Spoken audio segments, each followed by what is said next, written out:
Liam, welcome. It's good to have you with us today. Thanks for having me. My pleasure. Can we do this episode in Assyrian? Oh, we can start off with Assyrian, yeah? Let's give it a go. Shlamaloch dachiwit. Anas by Iwin, Basimara Bauat. Mintam and Maria. Just to give you a quick background, Liam is from the indigenous Aboriginal community and he speaks Aramaic. He speaks the language of Jesus. I'm going to start with the obvious one. How and why did you decide to learn Aramaic? Well, funny enough, this is not an ad for iTalki, but the language app iTalki, it had Aramaic listed as a language that was available. And at the time, I have an interest in language. I actually work in the Australian Aboriginal language space. Even today, I've been working in this space since 2019. And so Aramaic came up as an option on iTalki, and then it piqued my interest because we are told, I think just through mainstream, that, there's no people who speak the language, that's an extinct language, and the people don't exist. And so you thought the language was non-existent. It didn't exist anymore. Yes, that's correct. Wow. And that's my native tongue. Yes. That's that's so interesting.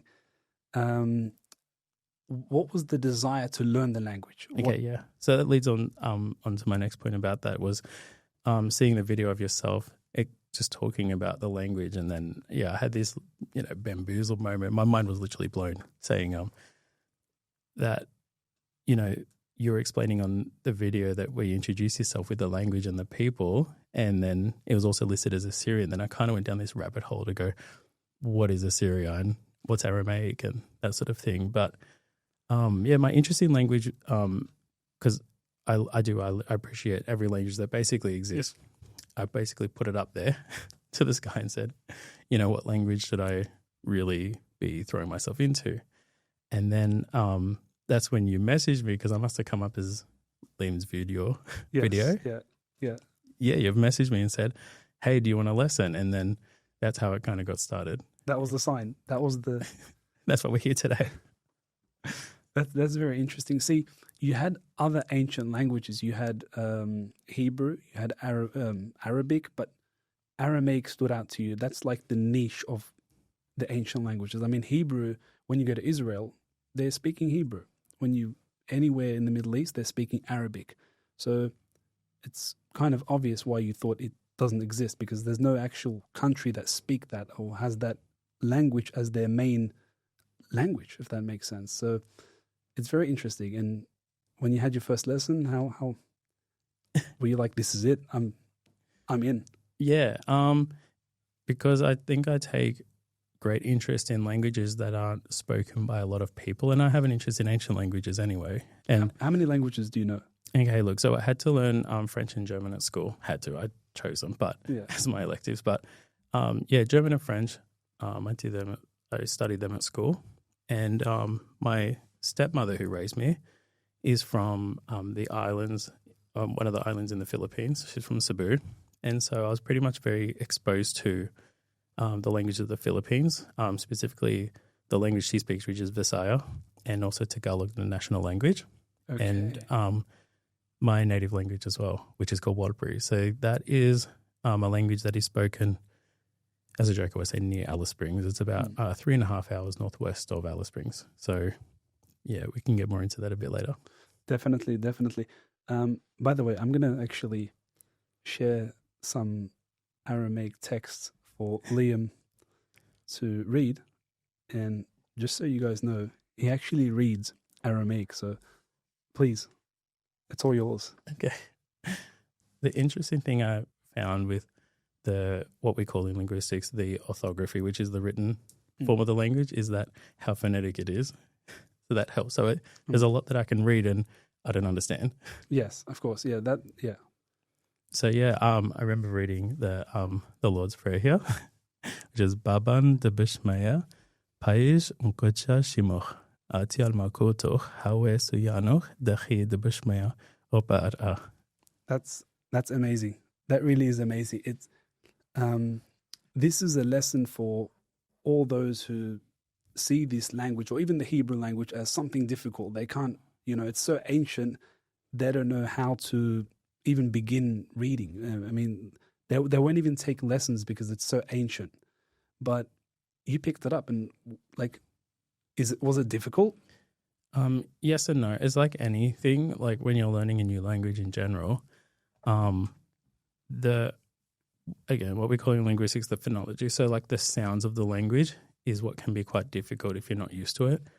And then about how they're arranged into a word can be difficult. So you're even saying vowels that you've never put together before, one after another. Like when I just read like the Bishmaya, like you won't find in English you arrange those vowels together. So on one hand it was difficult, but the other hand, like it's a very useful language. It's like I said, the written language is quite phonetic. And so the good thing about Assyrian, at least, like there's rules and they're quite consistent in the rules, I find, compared to English where it's like we have one rule, but then we have all these exceptions. Yeah. And in regards to the vocabulary, it doesn't compare to the English.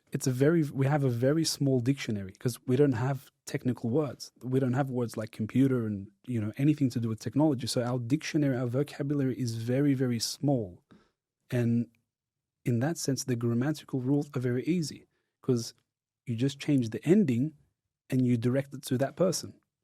Yes. And what I'm finding with ancient languages that are still spoken, a lot of it is that we're very context driven. So you might not have a word for a table, for example. I'm just giving an example out there. So we might not have a word for table, but we'll talk about it in the context it is. So we say the thing that we eat on, or the thing where everyone sits and talks. You can talk about it in different ways. Just so you guys know that he was actually reading text. So you can see that. You can see he was actually reading the Aramaic scripts. You know what, though? I'll make a funny point about this is learning to read from right to left was probably the biggest challenge. And some of it kind of made sense as well in terms of the way that the language flows. But because in English we put adjectives like the describing of words at the beginning. So I'll say like, yeah, we've got a brown table. Brown table, yeah. Whereas you'll say like table brown. Yes. But then when it's written, it is in the same English way because it's in reverse. And so my head was kind of doing gymnastics around that. Yes. Yeah. Okay. That's very interesting. Now, what fascinated you? See, the language brought you to the people. When you found out that the language exists, you also began to realize there's a people that exist that speak that language because it's alive. Now, what do you think of Assyrians? Like, yeah, to be honest, I'm just amazed that the Assyrian people still exist only because of the history. It kind of put me down this rabbit hole for history. I mean, I know enough that I have a general idea of the Middle East and like the general geography. But in terms of like ancient history, we're not taught much. And that's what surprised me about this whole thing. So it actually sent me down this big rabbit hole about how much we don't know and how much we probably should know. And so it kind of brought out this passion of really understanding, like you have all of these minority groups all throughout the Middle East and you have a lot of ancient people that when we look at the history, they're very similar in terms of the history and what happened. And this is what I talk a lot about, even in my work in the Aboriginal language space, is I feel like because of our history, a lot of it's so BC that maybe it's hard for people to kind of contextualize or get their head around because we're talking a long time ago. Yeah. Whereas for our history now, with English and literature and that sort of thing, it's quite modern history in terms of like our history as people. Like, the question that I have is, why isn't this within the school's, systems, the school curriculum? How come they don't teach this? We played such a big role in a time of history. Like throughout civilizations, Assyria was the powerhouse. How come this wasn't spoken about? It's not. No one you hear about ancient Egypt, you hear about ancient Persia, but nothing about ancient Assyrian. What do you think?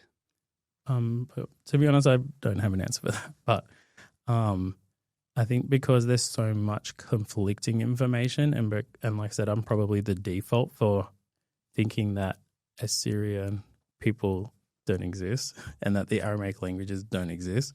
Do you think there's lack of sources? Yeah, so I think that people haven't kind of made the connection between the Assyrian people today and the ancient Aramaic people. You know, it's kind of like we do the same even with the Romance languages. Like, look at Italy, for example. When did they stop speaking Latin? It's like, well, is this general process over time that languages form and shape in culture? So the same process, like we've made those dots and those connections with the Romance languages and Latin, but I don't think we're looking at Aramaic and the languages, well, a lot of the Semitic languages. So it's like something was lost. You can almost say something was lost. And this is the problem that we face as Assyrians today is many have mistaken us as Arabs, and they claim that the Assyrians don't exist anymore. But it's not true because, I mean, what language am I speaking? What language did you just read from? So there's that sense of lack of sources, and there's this part in history that it seems like it's taken away from us. We have this big gap. So I understand why like no one speaks about it, because what sources is there? Like where do you get your information from other than an Assyrian? Yeah. That's the problem. And the conversation also comes down to academia as well. Like, how many Assyrians do you know off the top of your head are Assyrians with qualified PhDs that are actually writing about your own history and your own culture as well? So my father always gives this example of, he said to me, Liam, the reason why what you're doing in your work is different for you is because for academics, you're a study. But for you, that's actually who you are. And that's why it hits different. And then we can actually give more light on a lot of the ancient culture and the history and the language and the components of the ancient cultures. But because we're not part of that process, and we're not part of that, not part of the academic space, speaking their language and part of that culture, that's where the big walls come up. Okay, yeah. Now, I want to ask, you're exposed to Assyrian music. Who's your favorite singer? Yeah. So I've got 3 at the moment. Tony Gabriel's really good. Yeah. Sonia Disha, I love her. She's great. And Sargon Yohana. Very, very interesting. And do you have a specific song that you like, or is it? Do you want it's not the top of my head? Because I'll have to pick between maybe a good, 5 to 10. Okay. Interesting. If you had the opportunity to attend one of her concerts, would you? Totally. Yeah? Yeah, I'll be there with a group of people as well. Have you tried Assyrian food? No, not yet. Okay. We have something I want to share. We have something called parcha. Okay. And it's basically sheep stomach that's filled with rice. Is there anything similar to that within the indigenous Aboriginal culture? Well, see, traditionally, when people were hunting and catching animals for food, every part was eaten. So, yeah, like stomach would have been. What's the most, I wouldn't say, actually I would. What's the most disgusting food that you wouldn't eat that's within the indigenous Aboriginal community? The most exotic? Exotic? And out there? Yeah, that you wouldn't touch. Like, you're like, nah, I'm not doing it. Or is everything eatable? Because that doesn't exist in my community. Like, a lot of people won't eat this food that I just described, parcha. They won't attempt it. Okay. I've seen people, like, it's because in the desert there's not a lot of water. It was very common for people to drink the kangaroo's blood. That's something That's something I won't do personally. But I have seen people do that. Okay. That's interesting. When you realize that there's a language and there's a people, what went through your mind in regards to religion? Well, that's actually an interesting question because my family, I was raised Catholic, and then that's from my father's family, and then my mother is from a very traditional Aboriginal family, and my family quite modern today, but my grandparents and their parents were the first generation kind of coming out of the desert. So my family were the last frontier for coming out of the desert and part of that colonization process. Yeah, I'll say that. So in the traditional Aboriginal sense, we have a concept. Well, we have the word ngura, which we spell Ngurra. That means home. So it's the same as English when we say we have a house, then there's a home. So we have ngura, and we say that's where your family traditionally come from. So like for your family, like I think you said Ninua. Yes. For Nineveh. Correct. Yes. You know, we'll say, oh, well, that's your family's ngura. That's where they traditionally come from. Okay, so motherland. Literally, like homeland, motherland, yes. And we say out of that, there is a traditional story, a creator that created your family. They come from there. And that would be the explanation for why you speak the language you speak, why as a society you agree these are the rules. Out of your ngura comes yimi, which is language. You'll also hear it called jaro, but in my family we'll mostly say yimi. What was that first one? Yimi. That means my mother. Yeah, see. Yeah. So for us that means language. And then another concept we call kuruwari. That means the law.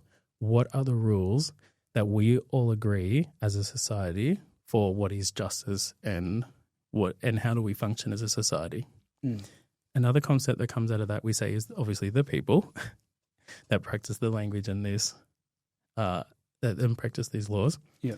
We call that walaja, so that's family, but that's the people. Yeah. Walaja.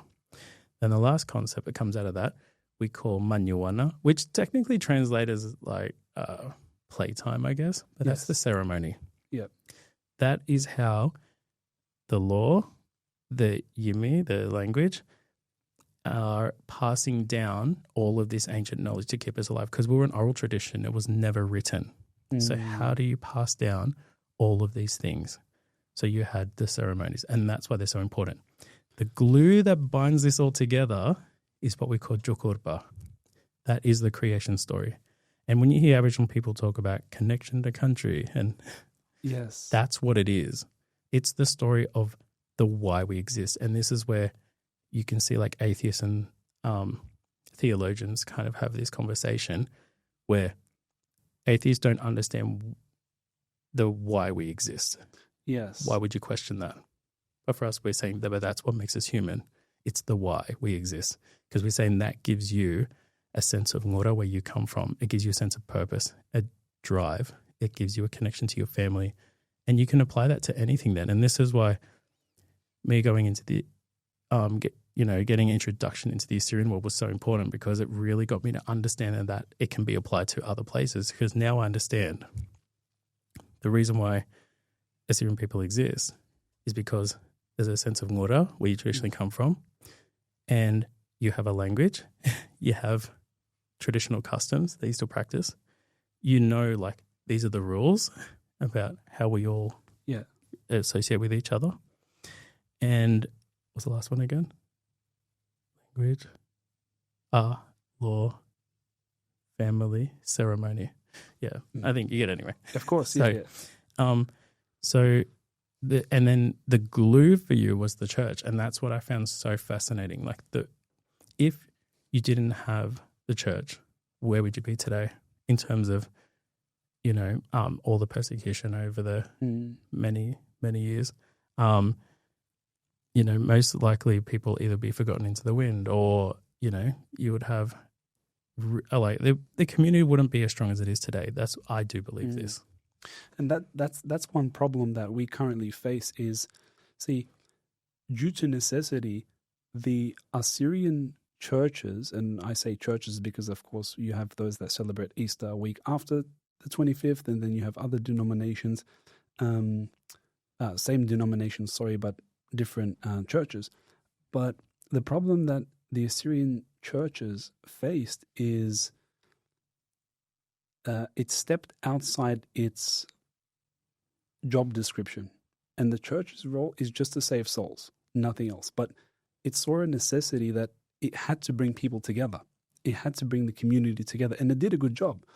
And this is something that the community face today where a lot of people are like, okay, you've brought us together. You want to step back now? Or because it has no choice. No one else is doing it. No one else is coming together to bring the community together other than the church. And as soon as you have a group coming up, another group is saying, no, they're not trustworthy. And then another group is coming up and they're not trustworthy. So the church is reliable in that sense. So I get what you mean. Yeah, the church, it held itself together and it actually did more than expected. So, yeah. Yeah. And also, too, when you take that further, like when we look at ancient Egyptian, it's such a powerful conversation in that the Coptic church and how valuable that is in understanding ancient Egyptian, because the language of the church there is Coptic, which we know is ancient Egyptian and has a lot of influence from Latin and Greek, and that's going to happen because of the history. But that was the really big force in us unlocking what ancient Egyptian sounded like. The same as the Catholic Church, there was the services were done in Latin. So that's how it added value to the society at the time, understanding where you come from, and the history and the language and the culture and having that foundation. So when you apply that to other places, you can actually see there are elements of that like in a lot of places around the world. And that's the disconnect we're seeing today, trying to understand like what's going on with all these young people. It's like, well, you have a whole generation of young people coming through that just don't know who they are, and they don't know that they matter because they don't feel that connection that our parents, our grandparents, our great-grandparents instinctually knew because of the way they were raised as well in those foundations. So that's why we see all manner of crazy happening. And trying to understand what's going on is those foundations are being completely disrupted.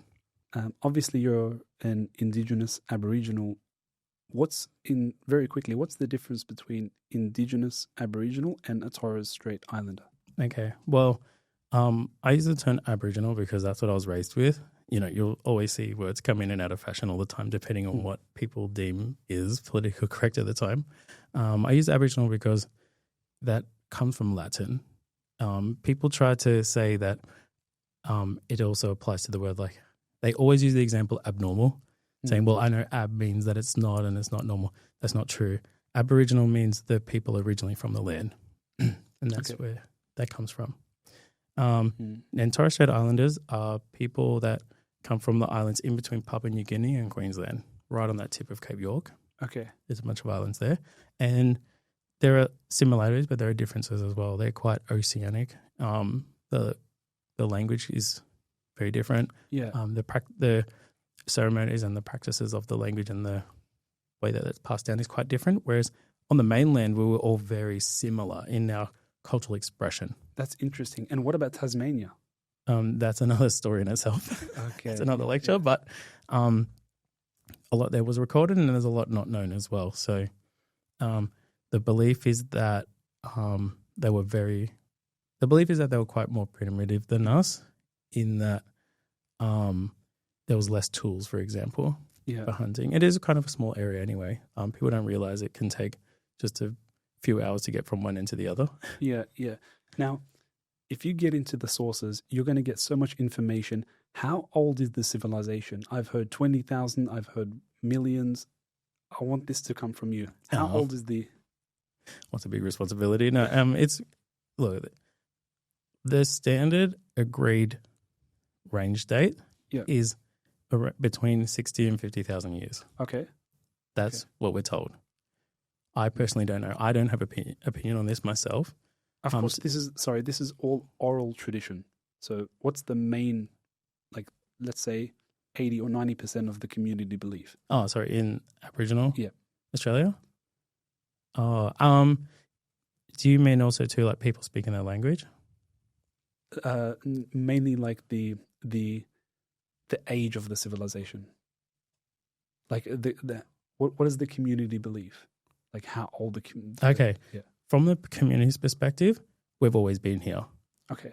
The Creator created us, and we've just always been here. That's the thing. Of course. Yeah. Time and millennia. So we can't really give a date. See, in the traditional Aboriginal sense, we didn't count. There were no numbers in the Yes. way that Europeans and a lot of other civilizations did. So we have no way to talk about time in the same way that people think. So yeah, in the traditional sense, we just, funny enough, we say the word nyurowe. Now, nyuro means when something ends. It's also to explain like when someone dies, but it doesn't specifically mean death. It just means when something ends. And we is added to it. It means the first. So Okay. a good example would be like, are you talking about this child? No, I was talking about the first one, not the later one. So kuro means child. So kuro we, the first child, like the first one, not the other one. Okay, yeah. So for some reason we call the beginning, or very like ancient times, we call it nyurowe. Very interesting. So interpret as you will. My family pretty much just, when a word just becomes a word in the language, they don't think about breaking it down.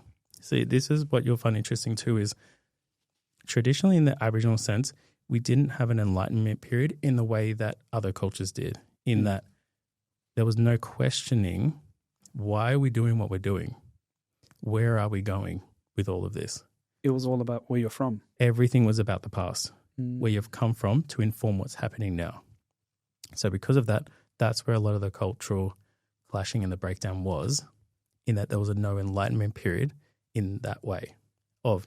So my family coming out of the bush, for example, they were completely naked. They were not wearing clothes. There was no sense of, hang on, why do we not cover ourselves up?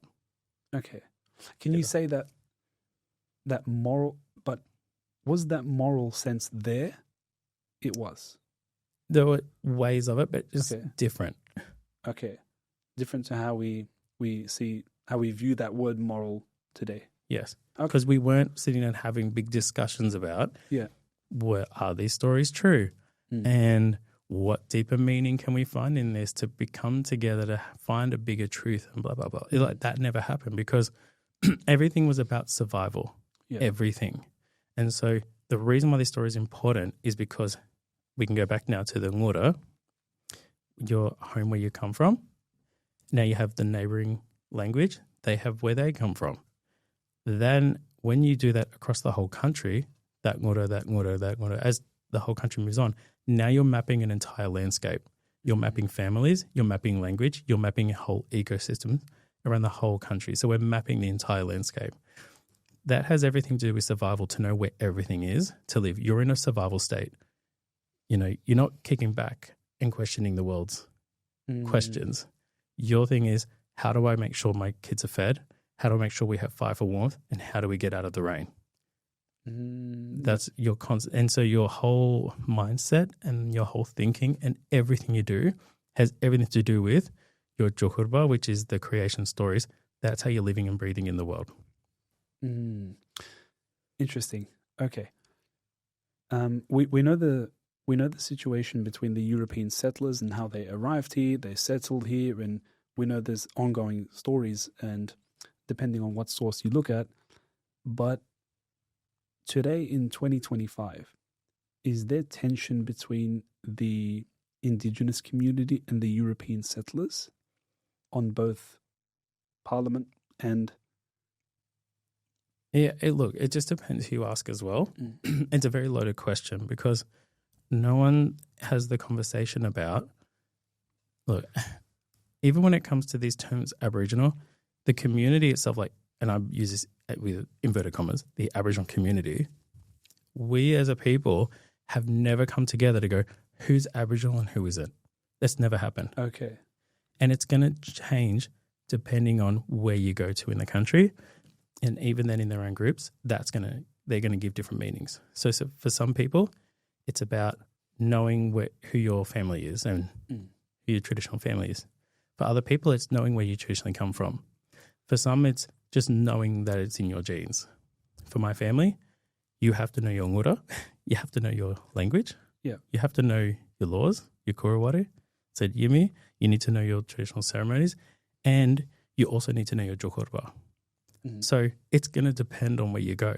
So just in that itself is something that we've never come to agree on, but also the biggest clash is expecting other people to make those decisions for us, that should not be happening. So expecting the government to make decisions on who is an Aboriginal, that's where the big issue is, because the people who speak their language and live all these cultural things every day generally don't speak English. So that you won't find people that are completely immersed in the traditional language and the culture that are on the forefront of decision-making for the language spaces in the country. You won't see that because it's set up for people who only speak English. Or people who are completely fluent in English and they have degrees and they have big accolades and in their education systems and they understand how the system works. So the clash is bigger than just, Europeans came here and settled. It's bigger than that now because we've left it so long. I see that. I'm beginning to understand that we're in the same boat. Of course, Iraq, the modern name, was Assyria, and that's where our people dwelt. Now, if you have a look at who's running northern Iraq at the moment, it's the Kurdish people. So we also feel like our land has been taken away from us, and we have no choice. We don't have the power. We don't have the backing to actually do something about it. So we just accept our position and we're like, okay, this is it. This is it. So do you feel the same here, or is it not quite? See, we don't have that much benefits in our own homeland, and it's very sad. And a lot of people, we don't know what to do about it. The only thing is just to raise awareness. Do you feel like it's the same here, or not quite? It's actually because there needs to be a balance. Well, even I'll propose that question to you then. Do all Assyrians agree on feeling that way about the Kurdish, for example? And you're going to find everyone's going to have their own idea about. Exactly, yeah. Some people are going to say, it's so good they came in here. At least we have somewhere we can be. Otherwise we'll be wiped out. And then you have other people that will say, oh, no, this is our traditional country and we should be able to run it how we see it. And that's literally what's happening here. So it's a mix. We're in the same boat as that. And look, we were a traditional culture that never had we're a traditional culture that never had hierarchies. Yeah. So we didn't have kings and queens. There was no person at the top and then the power kind of trickled down. That never happened because the spirituality and that deep connection to your creation story didn't allow for that to happen.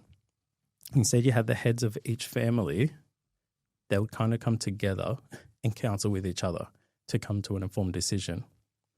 When it came to traditional punishments now, this is relevant to this,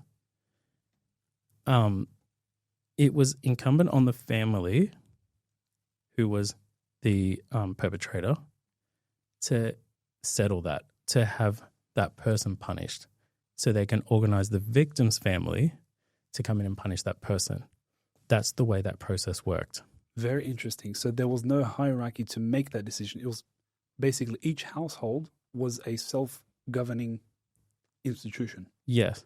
Wow. Because that family had a specific story about what created them. Okay. It all comes down to family groups. People talk about clans and tribes and all these things. It's actually all family groups. We're talking about families. And that's how we're all connected. What kind of crimes? Murder's a big one. Okay. And that was conducted by the family. So the family would have to uphold their obligation to see that person punished and would have the victim's family involved in that process. But again, there was no governing bodies. There was no king or queen to make these decisions. There was no emperor. And so now you apply all those today, that's where the clash is happening, because now we have structures and institutions and bodies and governments and groups that are making these decisions, and that's breaking the communities down further, because when they're not from my family but they're speaking on behalf of my family, that's where you're going to find the clash again. That's interesting. And I said you're probably going to find that in the Assyrian community in different forms as well. Of you might have Assyrian families who have, people from Iraq who are still alive, who are still today from that period when there was all that war coming here. And then you have families who are generations down who are disconnected from people who came out So they're going to be very westernized as well. So even that in itself is going to create a situation where people are going to be coming and having opinions on issues involving the community on different levels. They're all going to have their own minds and different ways of looking at the situation. And that's what's happening in the Aboriginal community as well. That's very interesting. I've always wondered, what was Australia like prior to the Europeans' arrival, and especially 2,000 years ago? Because when you focus on the story of Jesus, you're very you're surrounded by the Middle East. Like, you can't escape Israel and that whole area. What was life like during that time in other countries? Like, what was happening in the States? What was happening in Australia? What was happening? It's very interesting. Yeah. There's no sources, correct? You don't have anything? No, because everything's oral.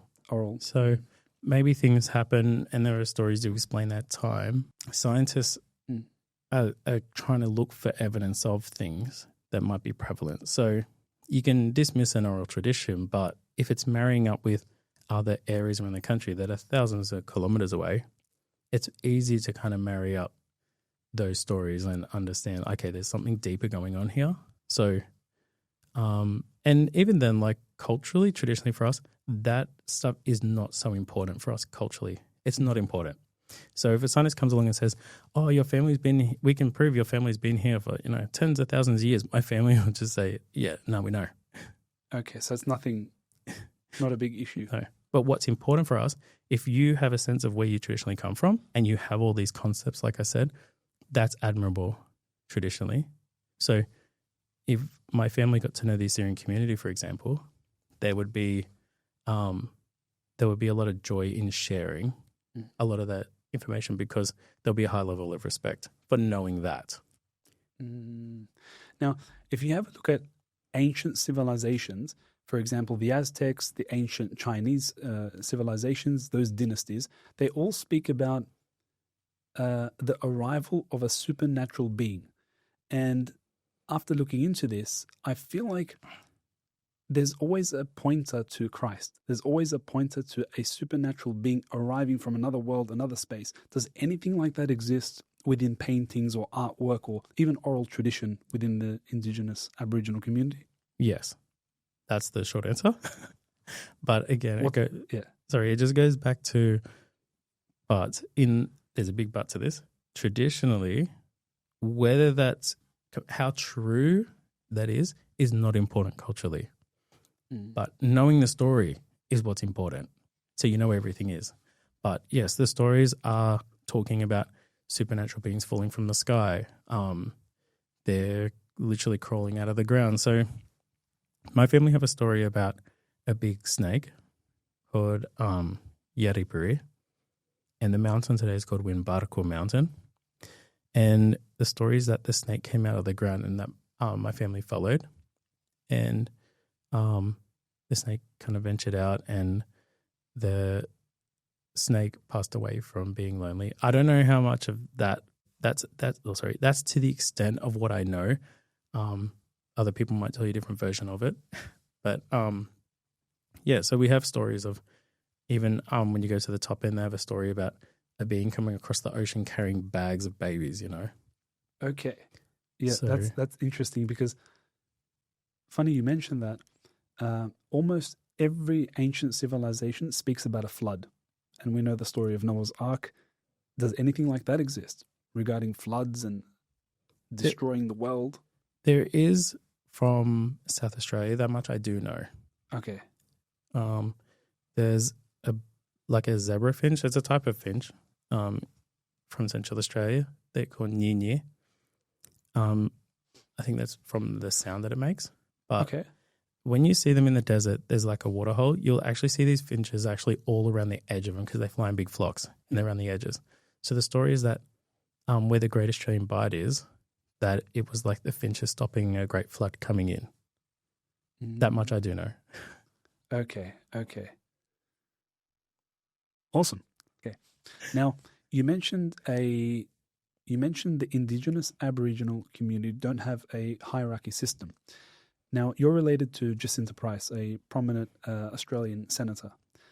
How are you related? Yeah, so she's actually my auntie. So her grandfather, it's a bit of a story, but I'd love to hear it. yeah. So her father and my grandfather are brothers. That's why we have the same surname. So she's actually my dad's first cousin. Interesting. But then she's related to my mum as well. My biological mother and her mum are closely related as well. So from both sides? Yes. That's so people have often said like we even could be siblings sometimes. And people did mistake us for siblings when I was younger. Yeah, so, and we grew up pretty close as well. And, there's in our immediate family, there's not many of us that are mixed race like we are. The majority of our family are completely 100% Warlpiri, and that's it. Okay. Can she run for Prime Minister? I know a lot of people are championing for her to do it, and I know a lot of people would be devastated if she did. But, it's like when we get together, we're not talking about all of these politics things, we're talking about families and family stuff and what did you have for dinner? But can you see this as a representative for the community, or is it mixed? Like some people like, where, who is she? Who gives her the rights to do this, to do what she's doing, to, and is it mixed, or is it like everybody's for her? It's very mixed. And like I said, and it goes back to, look, we didn't have a hierarchy. So the opinion of the individual is what was really important. But then the community had to come to a decision based on that. So, everyone's completely mixed and divided. And it's very much a reflection of where we are as a society today. Everything's completely divided. I remember 10, 15 years ago, we weren't having the conversations that we're having today. And people are just constantly talking about politics now. Yeah. Well, I remember with my friends wouldn't really talk about politics ever. It's all about politics now. It's like a sport. Yeah, and so people always want to talk to me about Jacinta, and I don't mind. I said, she's my auntie. And it's like we agree on a lot of things. We disagree on a lot of things. And that's the great thing about living in a democracy as well, that we can have these conversations and not be persecuted for it. Yeah, that's the best thing about democracy, I guess, freedom of speech. But that's being questioned in today's day and age.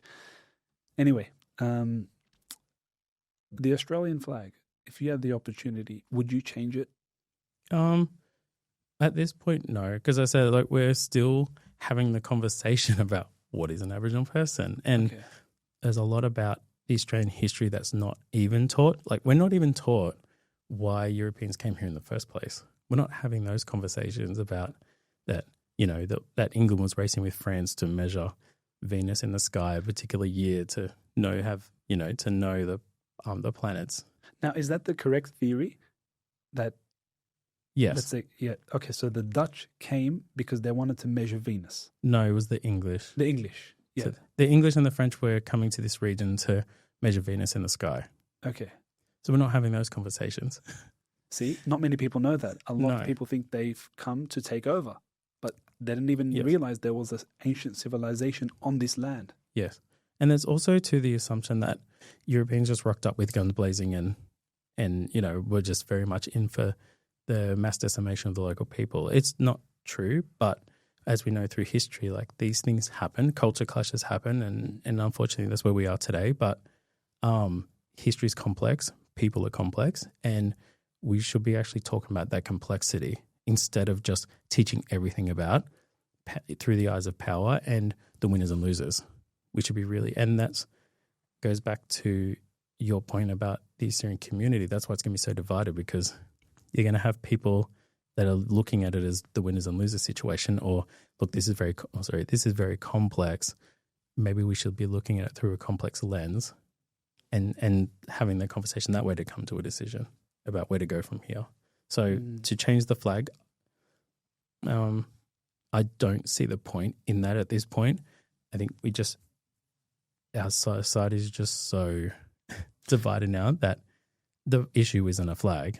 The issue is, who are we, what are our values, and where are we going from here? Because, a lot of our old people are dying, and this is what I've told you before, is my great-grandmother I knew really well. Yep. But it was her grandfather that she knew really well, who died when she was an adult in her late 20s, early 30s. he was first generation born from a convict father and an Irish mother.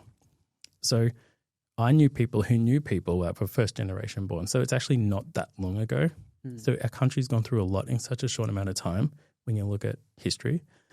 And now a lot of these older people are dying. Again, we're having a clash in who are we, where do we come from, and where are we going. So that's where all the mixed messaging is all happening as well. Very interesting. What are some misconceptions about the Indigenous community that you want to address? Well, again, I think the biggest thing is we don't all agree on everything. And that is something that is a traditional practice, is that we don't agree on everything. And that, that we weren't a hierarchical structure, so there's going to be no sense of creating an authority to speak on behalf of other Aboriginal people. That's a tough one. But another misconception would be that, you know what, it's a loaded question because there are a lot. I know that I'll get a lot later.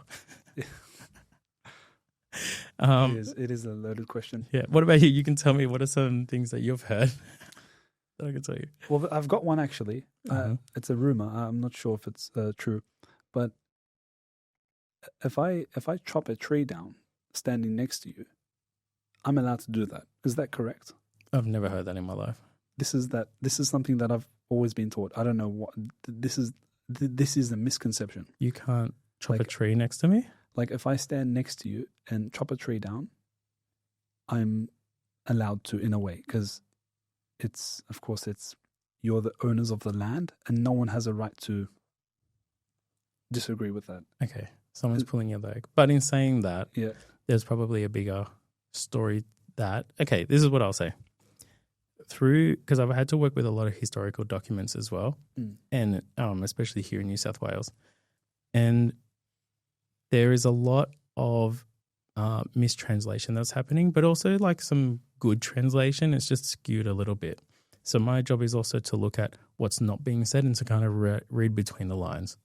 So what's going on culturally will have an impact on how the translation or the cultural process is being delivered as well as translated and then also written down. So no one talks about what was the question that was asked, how is that being interpreted, then how is that being translated and delivered back, and then how is it being received. So just in that process alone, there's probably to what you're saying, there probably is some truth in there, in that I know that trees in some communities in New South Wales were important because I know off the top of my head, there is a community traditionally that would put the bones of their ancestors inside a hollow tree. So that would have been important to go, don't chop down. Like they probably had to tell you which ones you can, knowing that it's not sacred because they've got family's bones inside. Okay. So my job is to not just disregard anything, is to go, there might be something there to look at. One a point of time in history that probably was a law. Not sure. I mean, but yeah, it's not true. So don't chop a tree down. You'll get fined for it. Okay, let's talk religion. Let's talk religion and the spiritual side of things. Now, you mentioned you were born and raised a Catholic. Yes. Now, what's the major religion across the Aboriginal community, Indigenous Aboriginal community? To be honest, I couldn't tell you. I know a lot of Aboriginal people that are Christian, depending on whether they're Protestant or not. I know some Aboriginal people adhere to traditional practices. I can tell you that it's not a large number of the community. But you know what? This is just this is anecdotal from my experience that nearly all Aboriginal people I've met are completely agnostic. So there's definitely a sense of there's something bigger there. And it just depends on what they choose to follow and adhere to. Yeah. Now, according to tradition, have they always, the Indigenous Aboriginal community, have they always seen there's a divine being or believe that there's a divine being in a singular, or is every element on earth considered a divine essence? More like monotheistic or polytheistic, if that makes sense. Is it close to, if we're talking ancient, Yeah. indigenous, Aboriginal? Yeah. I'll say it's more like polytheistic in what you're saying. Polytheistic, okay. There wasn't a unifying idea of like we have this creator that we all adhere to. And again, like we never built places of worship. Okay. So because the land being created was sacred itself, it was creation. So everything is sacred. That's why like some people will have issues even with going like, oh, this is a sacred place. Like everything was sacred. But there are like really important sites that are important for the stories and where they did ceremonial things at traditionally. But yeah, everything that exists is considered sacred.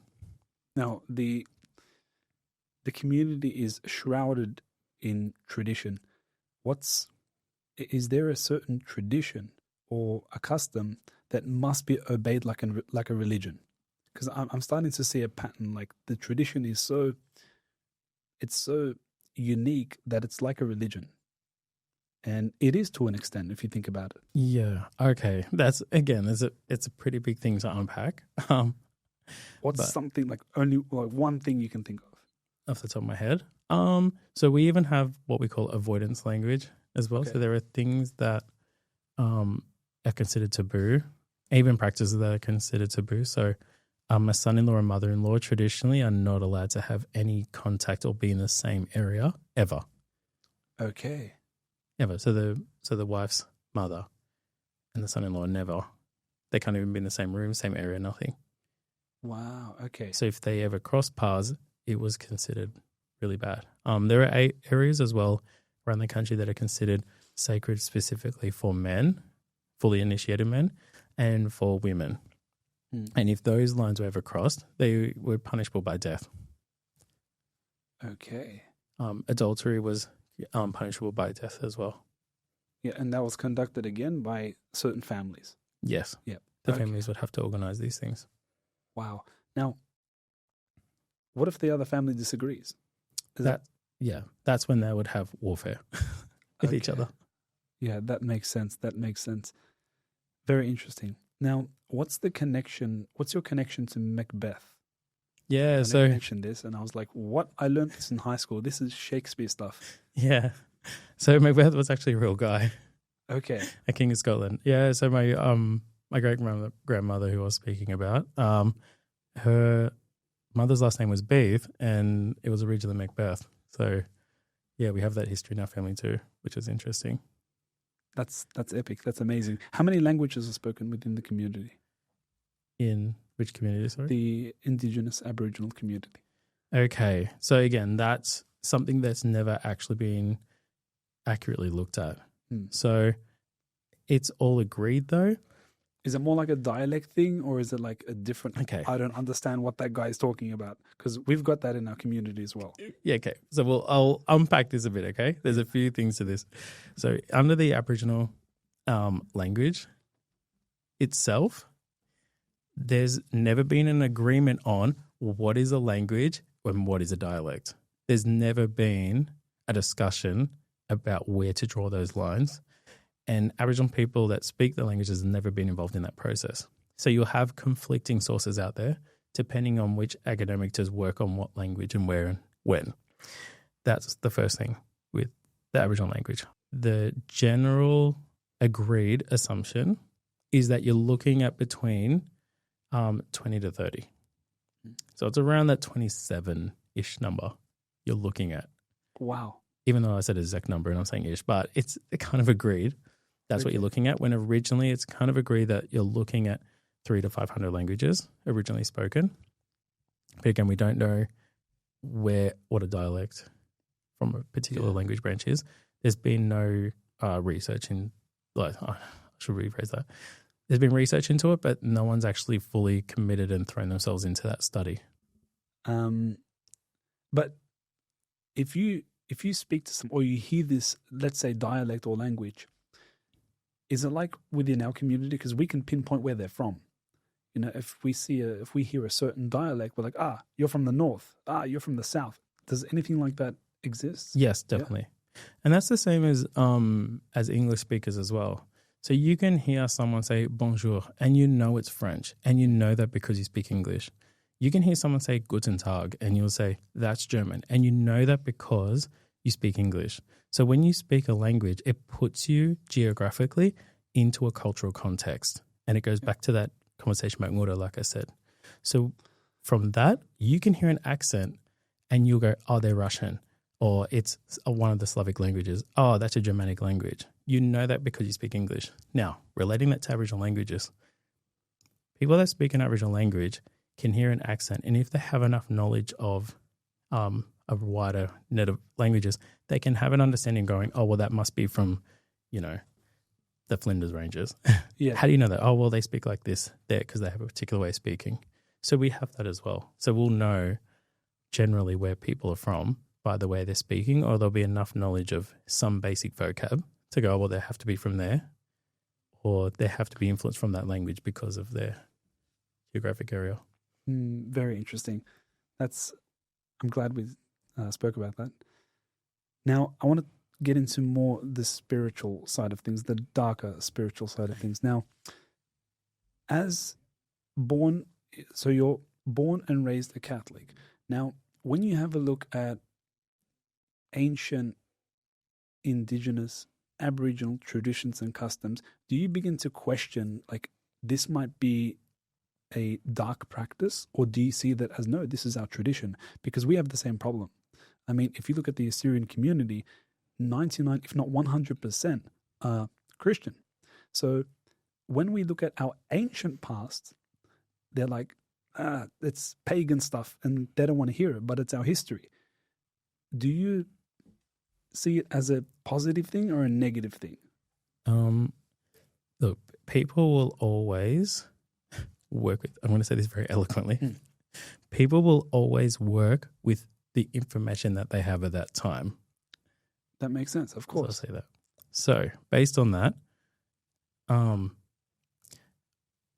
my ancestors who were Catholic chose Catholicism for a reason, and that's what I honor is that, and that's what I was raised with. So that decision was kind of made for me. Now, when it comes to the traditional practices of people practicing the traditional things, there is, I will say this, there is an obsession with witchcraft, or if there's not an obsession, there's a very deep fear of it. So the missionaries that came to Australia had a big impact on the Aboriginal communities in a lot of the areas because of that. So there's that, as well as you had to swear on the Bible to be able to testify in court. Okay. So there's those issues as well. Now, when it comes to my family's traditional practices, it is a bit of a conflicting space because at the end of the day, people are talking about getting created from a snake. But I think from a lot of people's perspective is where they kind of see that people will look for God in different things. So that creative spirit essence, I think that's what they look at as, oh, well, that has to be God. I personally don't have an interest in it, and it's nothing about my family whatever. Like, I have interest in knowing the traditional stories, and that I'm really interested in my family's traditional culture, but actually actively going down that rabbit hole to go, how much of that was my family practicing and analyzing it, I probably don't want to because of those reasons you're talking about. Yeah. That's where it clashes a bit because you have to reconcile, because they didn't know God at all. Yeah. Or some people say, well, actually they did, and that was their way of worshiping and practicing, just in a different way. And maybe they did. So other than that, I couldn't really tell you the answer. But you mentioned there's a lot of atheists and agnostics within your community. Now, it makes sense now because if I was to convert them, I would choose Catholicism or Orthodoxy. Why? Because there's a lot of tradition attached to those faiths. I wouldn't choose Protestant because I'd be like, take the Bible and this is it. This is all. There's nothing else to it. But it makes sense that there's a good amount of the indigenous Aboriginals' conversion to Orthodoxy, to Catholicism. And it does make sense because there's a lot of tradition. And within the community, there's a lot of tradition. So it makes sense. It makes sense. And do you see that's what happened? Or is it... Because if we go back to the foundations, or let's say 100 years, or the past 200 years in this country, it was sort of Catholic, right? I mean, it had that Catholic authority that in Australia? Yeah. Okay. Or not really? Probably. I thought it would be more like the Church of England, but like Anglican. Okay. Anglican. I don't know too much about it, so I couldn't give my opinion on it. But I know, but I will say this about the Catholic Church, and we've had conversations about this before. I think this is my opinion, because it's just so big as an institution and it's everywhere. It's going to be hard to navigate through knowing who is doing what and where. It's such a massive thing, and it's involved in the Western world in terms of places of power as well. That's where the breakdown can happen. I can see that. Yeah. So, yeah, the conversion. There were actual Lutherans as well. Lutherans, yeah. That ran Aboriginal missions and things like that. But again, there's a lot of traditions in there. But yeah, it's going to and I think what you're looking for is, and trying to make the point of is, because the traditions resonate somewhere in terms of like, this is, okay, you know what? I'll backpedal a little bit. See, in my work with the Aboriginal language space, I always teach people that the language is a lens, okay, and about how to see the world and how to experience it. The words in the language is just the tools for that expression. So when you're learning a language, you really need to understand the cultural part of the language and how they see the world. Then the language will make sense. So in the traditional Aboriginal sense is, English is very much, and my colleagues hear me talking about this all the time. I've only said it a million times.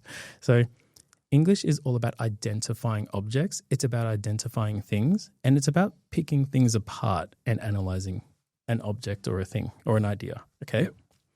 So we even do this in a sentence. We'll say, I am talking to you. I and you are on opposite ends of the sentence because we want to analyze everything that's happening. In the traditional Aboriginal sense, everything is about how is everything all connected. So in English, we'll say, this river separates us. They're two different countries. This is France and Germany, and this river splits them up. In the traditional Aboriginal sense, we'll say, that's what makes them family. They share the same river, and that river has a creation story, and that's how they're related because they share that same story. So you can look at Italian and French, for example, and you'll say, they're nothing alike. Yep. So, but if you look at a word like cheese in Italian, it's fromaggi. In French, fromage. Okay. Sorry. Yeah. In French, it's fromage. And so I can see, you can see how they are related. You can see the connection. Yeah, it's good. That's the traditional Aboriginal sense is how is everything connected, not is how is everything separated, because we're a culture about sharing and we had to survive. Because it's the Australian landscape, it's harsh, you know. Yeah. And you asked before about what was Australia like 2,000 years ago. Australia was tough. It's not an easy landscape, you know. Yeah. People have it in their head. This is another misconception. I think people have in their head like, it was paradise and, you know, everyone's doing kumbaya out in the bush. You know, there are probably elements of that because they worked to live with it. It was probably an easy lifestyle for older, like our old people, but everything was for survival. It was a very harsh landscape. That was the reality of it. If Aboriginal people had twins, a lot of the time, that's where infanticide came in. They had to sacrifice one because you had to carry your baby everywhere. So those conversations people find really tough because it's about survival. But going back to your point about now, with all that in mind, going to the connection with tradition, that's why it would have been easy for people to accept a lot of Christianity because they would have been looking at where do we see ourselves in that and where's the connection here? They would have seen everything as connecting, not opposing or opposite. See, but the missionaries thing was, oh, well, we have to move them away from their traditions because it's very opposing and opposite to what we do. Mm. But the Aboriginal people would have been taking it on going, oh, well, this is similar to us and our beliefs. Yes. Yeah, that makes sense. It's just another way of looking at this. Where do you stand, because we're still on religion and spirituality, where do you stand on witchcraft and dark magic, sorcery and all those things? And what's the relation to the Indigenous community? Yeah, so this is another thing, like I mentioned before, like there's a very deep fear of it and a very deep obsession with witchcraft. It's very prevalent in the traditional culture. Mm. There are people who practice it, you know, and people who know the traditional culture know that it's very prevalent. And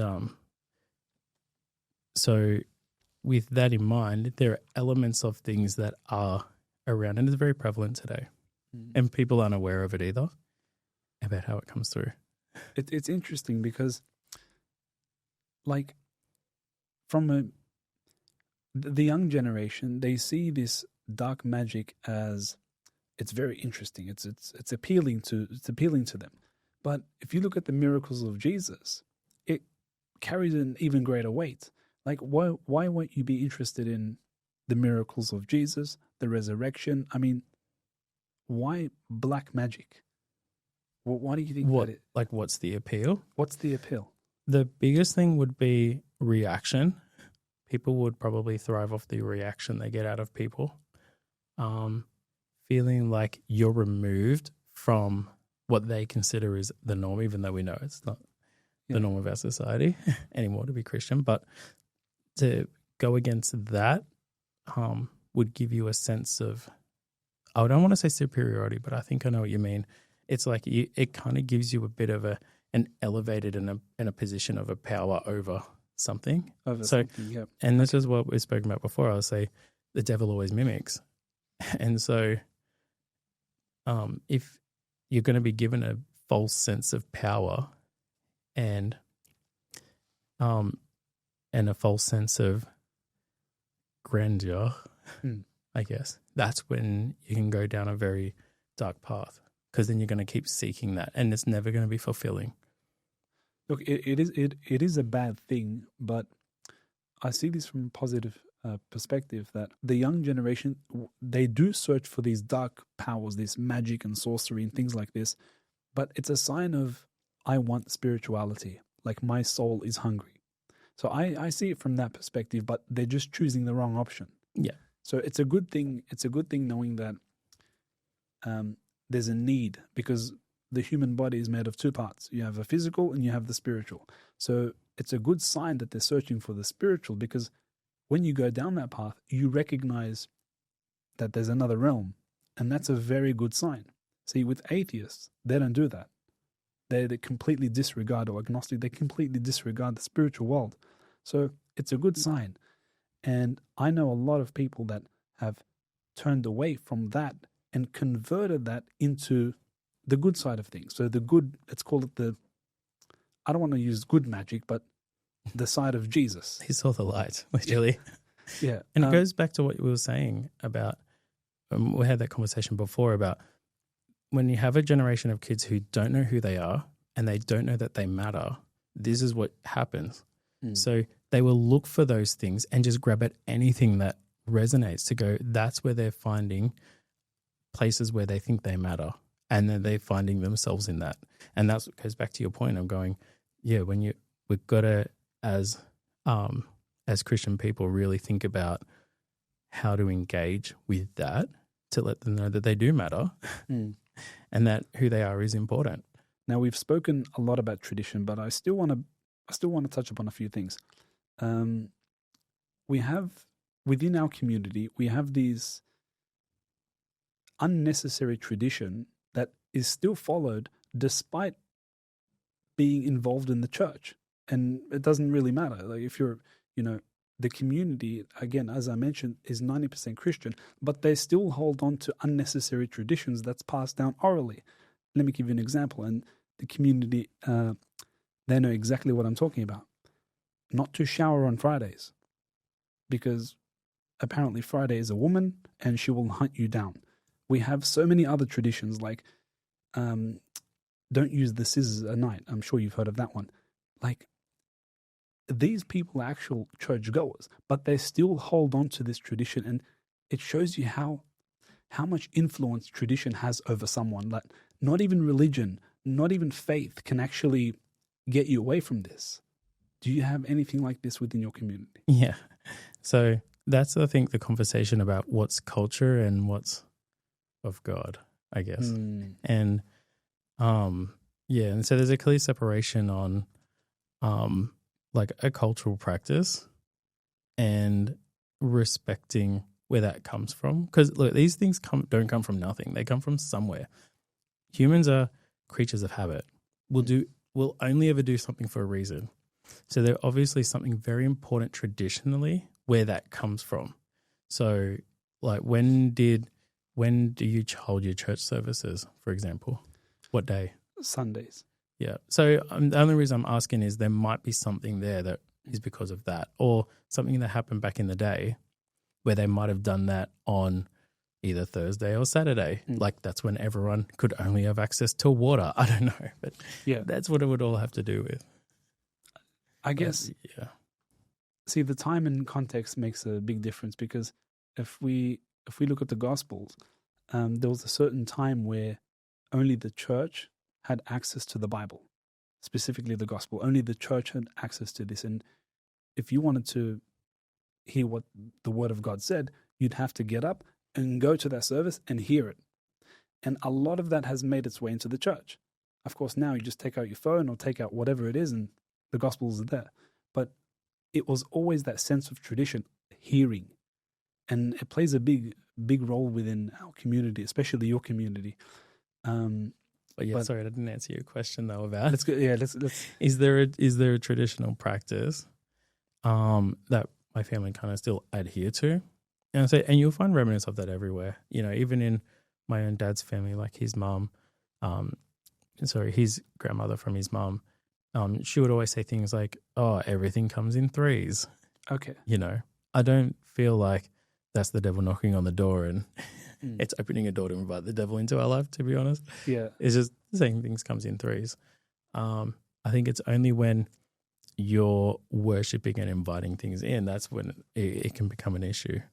But there's remnants of that everywhere. I will adhere to some cultural practices still. But it's like, when is it culture and when is it religion? So I actually have a middle name called Jungala. And, you know, from my auntie Jacinta, she's Number Jinba. Even though on our birth records it's our middle name, it's technically like part of your first name. And that's why she uses it, and I will use my name like that a lot of the time as well. Because in our communities, traditionally, it's an identifier. So that would actually control even our social interactions. That's where our social rules are about how to engage with each other. Also, it can control the vocab, what language isn't appropriate with each other as well. Okay, yeah. Yeah. So that the son-in-law, like I said, with the mother-in-law, and she would have a name like that, like a second name, like I said. If there are other women with that name, he's not allowed to interact with them either. Because, again, it sets up a whole social network with each other. So if I meet someone else and she says, "I'm so-and-so, Number Jinba," I automatically call her auntie and I interact with her the same way. So in the Aboriginal context, Jacinta is my dad's sister because their dads are brothers, because they both have the same second name. Okay, yes, yeah. That's why I call her auntie, and her kids are my cousin. But my dad, he's Jumba Jinba. So the feminine has N and the masculine has J. So he's Jumba Jinba, she's Number Jinba. Okay. So my dad's brother, he's Jumba Jinba as well. I call him dad. His kids are my brothers and sisters. So everything we did everything was for survival, and not everything was about how do we connect. Yes, yeah. And so everything was through a family context. Do you want to know how our community believes you call the devil or call Satan? Whispering at night. Have you heard of that one? Yeah, we say don't. Oh, that's another. Actually, this is a point you just asked me. What are cultural practices? Whistling at night time. Yeah, we have the same. Biggest no-no in Aboriginal communities. And we still adhere to that. Even I will never whistle at nighttime. Yeah, you wouldn't do it yourself? Never. Okay. No That's way. interesting. See, I always have arguments with my mum about that. I grew up thinking the same way, but of course, getting involved with Christian studies and the faith, I began to move away from that because, of course, the Lord is greater than these things, and I don't think He will judge. I believe He won't judge based on that. It's more morals. But do you see how tradition has tied us down, which we actually fear doing certain things like whistling at night or even showering on Fridays? Or have you heard of coffee cup reading? Yes. We do that as well. Even the Greeks do it as well. So, and they take it seriously. They take it very seriously. So it's very interesting how you still hold on to certain traditions. But yeah, I guess if you're taught something from a very young age, it's very hard to let go of. Would you say that's the case? Or yes, because also too, even the whistling at nighttime, I'll just give an example of this is, when you believe it's, you're inviting the devil in. It's like, do you really want to try it out? How willing are you to test that theory out? So, there are some things like that. I'll just think, you know what? I'm not even going to entertain it and just leave it as is. Let's just talk about something else. But what's interesting is that it actually exists within the Japanese community as well. Okay. Like you look how far this tradition has traveled. They have the same thing as well. They believe in these certain traditions that have been passed down, and I believe they've been passed down from the East. It all starts from the East, and it spreads its way and made its way through East Asia and Northern Europe, and then you have the Americas. So again, everything comes down to oral tradition, and a lot of people see this as something negative. But without tradition, where would we be today? I mean, even the custom birthday. You ask someone, why do you celebrate a birthday? No one has an answer. The real answer is tradition, and it's passed down. Just celebrate your birthday. Why? Who said? Who gave you authority? Who told you this? But again, those that are against, and when I mean those, I'm talking about the certain Christian denominations that are against tradition. They follow tradition on a daily basis without even knowing. Birthdays, New Year, why? This is all tradition. What are your thoughts? Take your time. What's my thoughts on tradition? To be honest, I think tradition is important, and it's only through my experience with the Assyrian language that really I understood the importance. Only because if you didn't have tradition, how would you know all of your ancestors' history? And people who really are into ancient history, a lot of the information comes from communities that are still practicing and speak their languages today. Otherwise, everything would just be a theory. Everything would just be theory. Whereas you can come along and go, well, this is written down this way because, and you can actually give an answer. That is something that a lot of Europe doesn't have anymore. So that's why tradition's going to be important. And it comes up in ways that you spoke about. And I'll give an example is people are obsessed with Lord of the Rings. People are obsessed with Harry Potter. They made sure tradition's in there and that it resonates. Yeah. That's what the draw is. That's why people love it so much. There's something there that has ancient tradition because folklore is what drives these stories. And it comes back to oral tradition. Yeah. What you were saying. Now, I was a big fan of Harry Potter. I really was a big fan of Harry Potter. And looking into the storyline, do you think J.K. Rowling was inspired by the Christian faith in terms of, Harry coming back to life and that whole resurrection theme, but put a magical twist to it? I think she was inspired. Yeah. I've never looked at it that way, to be honest. I can see why you're making those parallels, and I would not be surprised because J.K. Rowling herself said that she felt like she was hit with the story and then it came from above. Interpret it as you will. Okay. And it just hit her out of nowhere, and she felt like she had to write this story. So some people can interpret that as it was God's willing to get something down. But I kind of agree with you in that point. It's really important about, again, how do we engage with people that are lost? And that technically is the church's role traditionally. But what other story is there to appeal to the youth than a magical twist? This is perfect, but it could also go down the wrong path. Yes. Like anything, we always say the devil mimics, right? Devil mimics, yeah. Always. And something even hit me the other day is saying that, you know, something like an essence like that would never present themselves as this big scary monster. It's always going to be very charming, very pretty, and very disarming.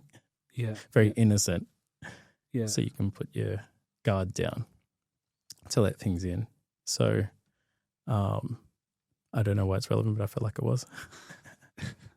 Liam, it's a pleasure to have you with us. A blessing to you in your beloved community. Thank you again for coming out. Always, thanks for having me. It's been great. My pleasure. Blessings to all the viewers, and we'll see you again.